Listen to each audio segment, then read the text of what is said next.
Good morning, Morai ve'Rabotai. Tizku l'shanim rabot, neimot v'tovot. This story takes place in the city of Petach Tikva. There was a retired Rav, Talmid Chacham, a man that was very influential in his community, that lost his wife and he was living alone at home.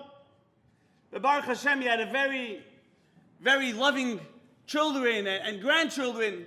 They never left him alone.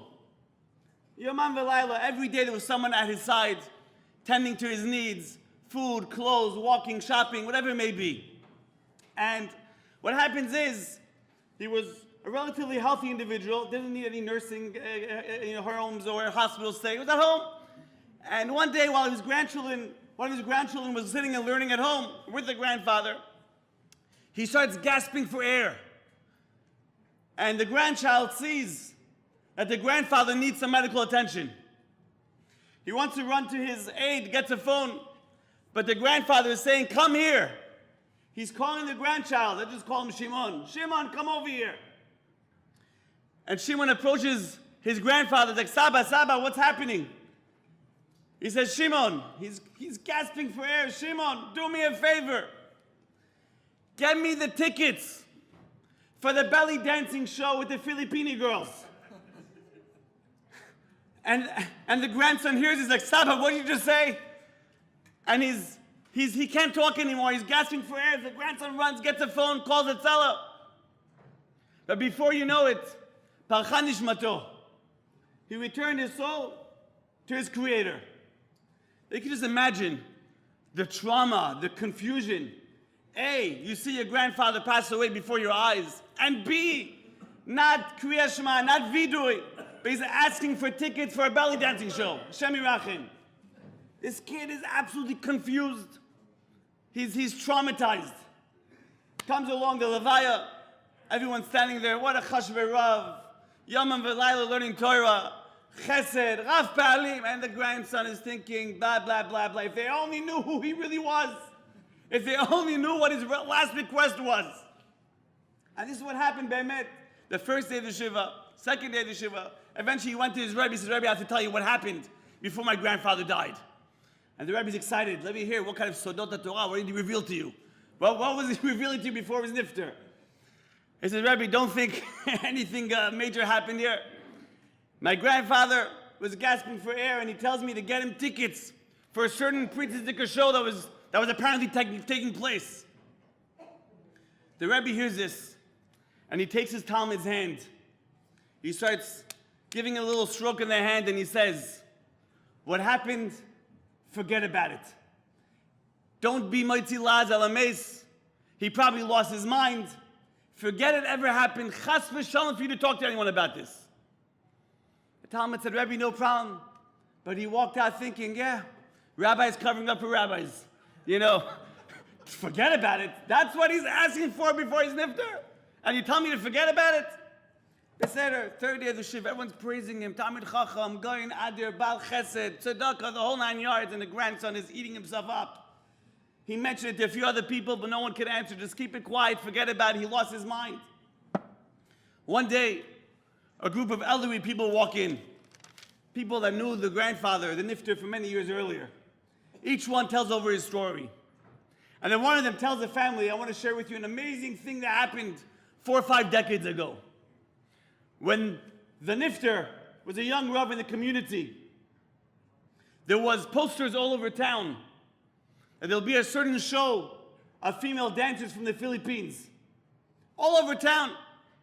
And the young Rav, the nifter, saw this. And he was eating himself up knowing that many of his followers, many of his youth will be going to this show. So he and his Rebbitzin, they decided they have to put an end to this. What did they do? They went to the bank and they took a major loan. They went to the box office and they bought out basically all the tickets. Came along the day of the event and you had a few bodedim that showed up. You have 500-600 seats and maybe 20-30 are being used. Mission accomplished. But now, mission accomplished, but you have a few $1,000 debt. Imagine you have $18 seats and the $26 seats. You can just imagine how much money he has to pay back to the bank. So he and the Rebbitzin felt good, but they were disturbed. they went to the Stipler Gaon to ask them if what they did was necessary. Do they have to keep, putting themselves in trouble to stop these kind of things from happening? And the Stipler told them very simply, I can't tell you that this is your chovah, this is your obligation to do. But what I will tell you is that after 120 years, take those tickets of this dancing show, take it to the Rebbeinu Shalom, because that's your ticket to Gan Eden. The grandson is sitting there and he's like, now I understand why my grandfather asked me for the tickets for this dancing show. Ladies and gentlemen, when people reach a certain age, a lot of things are floating around in their thoughts, in their minds. A lot of things are going through their head. We may not notice it, but they're thinking about a lot of things. What's going to be with my wife, my husband, my children, my friends, my family, my grandchildren, my community? Everyone has his own thoughts. They think of allocating gifts, like Rabbi Krohn said, potentially to their grandchildren, maybe to an organization, maybe to one of their friends that has children in Koilel, whatever it is. He's had many thoughts. Maybe he even hinted it to his family at one point. But Morai v'Rabotai, if he doesn't take the machshava and put it onto paper, that's going to be accepted by halakha and by the law, then you know what? Like Rabbi Krohn pointed out, a lot of machlokets didn't come out about it. A lot of arguments, a lot of hatred. We see what happens with families, Hashem Yishmor, where families are torn, where the father could have wished, he could have said something now, but it's already too late. Morai v'Rabotai, this initiative that Rabbi Zon is starting, or I'm sure he's done this for many years, but giving it a little push. Yes, it's very uncomfortable. Yes, to sit down and to talk and to write and to sign and to direct, it's very uncomfortable. But like they pointed out, it's much, much worse when he goes up to Shamayim and he sees what he left in this world, Chas v'Shalom. So this is an amazing, amazing initiative that's being put forth. It's something that everyone should really discuss freely at the right time with their loved ones, when they're healthy and they're the gesund, everything's good, Baruch Hashem. Everything be put down on paper. Like he said, you could update it every few years, but it's going to be matzil, many, many churbanot. A lot of churban that may happen, Chas v'Shalom, within families. Rabbi Krohn ended off, and I'll end off in the same way.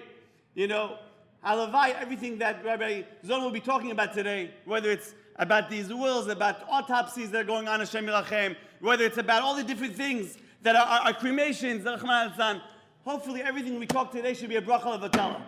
Hopefully, Bezrat Hashem, we should all be zeiche to see Mashiach Tzidkenu b'mira b'yameinu. We should be seeing Tchias HaMeisim b'mira b'yameinu, and all these things shouldn't be done. But we have to realize we're living in the Olam HaAsiyah. We have to make sure, we have to do our ishtadus.